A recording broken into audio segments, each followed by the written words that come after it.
Hi, my name is Melissa and I am 35. About 2.5 months ago, it'd be early July, I started having like some tingling in my feet. And so I went to my primary care provider who started me on gabapentin for a couple of weeks.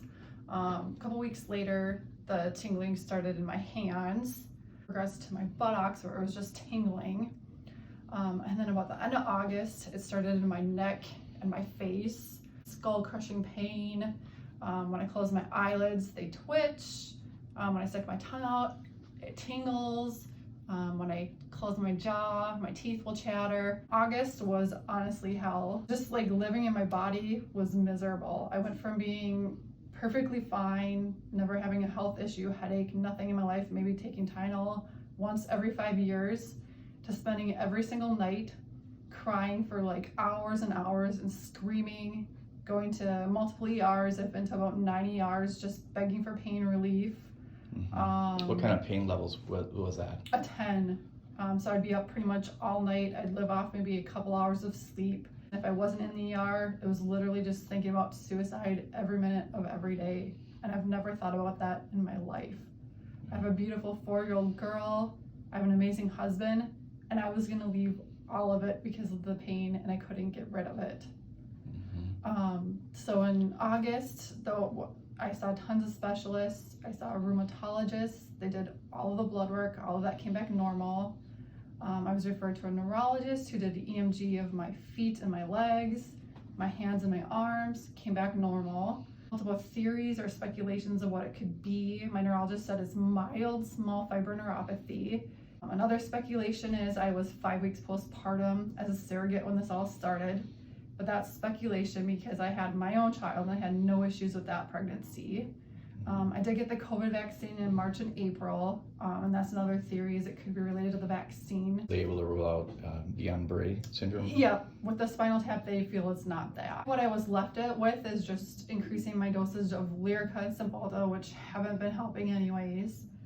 And literally I was just giving up on life. My former friend from high school saw my post on Facebook about what I've been going through, and she suggested coming to the Functional Medicine Center in Buffalo. I started there probably about a week and a half ago, and right away, like, they started with all the treatments that they have available. I did pellet therapy, the microcurrent, adjustments with Dr. Robert, PMF. I've been doing it hardcore about a week and a half. And since then, this weekend was the first weekend that I've slept without any type of sleep aid. A 10 out of 10 pain went down to about a 3 or 4.